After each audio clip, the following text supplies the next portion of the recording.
You're out in the marketplace making offers on homes. You've put together what you think is just the perfect offer for this particular house that you are in love with. Your agent submits it to the other agent and they get word that they've rejected your offer. What do you do? Let's talk about it.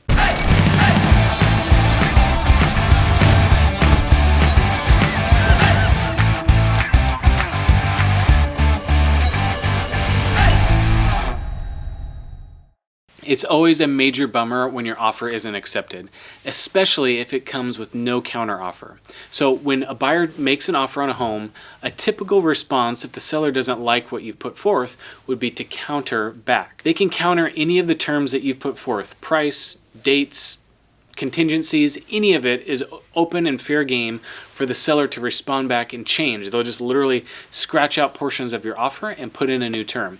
Totally cool, and that's expected when you're making an offer on a property. Now, if a seller completely rejects your offer and just doesn't even respond, that usually means that it's so far off from what they'll accept that it's just not even worth their time to respond. And so there's a few ideas and a few options you have for your next move. First, it's important to huddle with your real estate agent and figure out what is it about your offer that they didn't like. The real estate agent can talk to the seller's real estate agent and usually get pretty good intel on what it is that the seller is just totally not jiving with about your offer. Most of the time it comes down to price. It always comes down to money, money, money.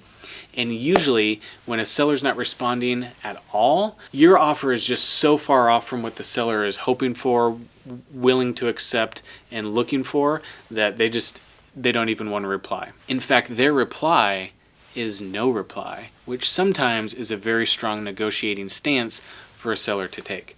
So you're assessing with your real estate agent what it is about the offer that they don't like. If it's not price or money, then is it some term that you've offered, a really long closing date, or perhaps an additional contingency or two that's not standard? All of those things could be reasons why a seller just looks at your offer and says thanks but no thanks. So after you've huddled with your real estate agent about what it is about your offer that the seller doesn't like, you really kind of have two main options.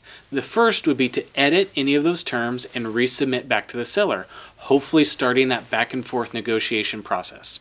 Your second option would be to simply communicate through your real estate agent that your terms are your terms, and if the seller would like to think about that or accept your terms, your offer continues to be open, even if it's just a verbal openness and your contract is officially dead. So those are the two main paths. Assess what it is that is wrong about the offer and edit it and resubmit, or stand pat and see if your firm stance can counter the seller's firm stance and break that impasse. Sometimes it happens. Walk away power in negotiating is a very strong tool, and sometimes it works very well. Hopefully you found this helpful. For more tips and tricks about buying and selling real estate and everything in between, please subscribe to our YouTube channel. We would love it if you would. Thanks so much.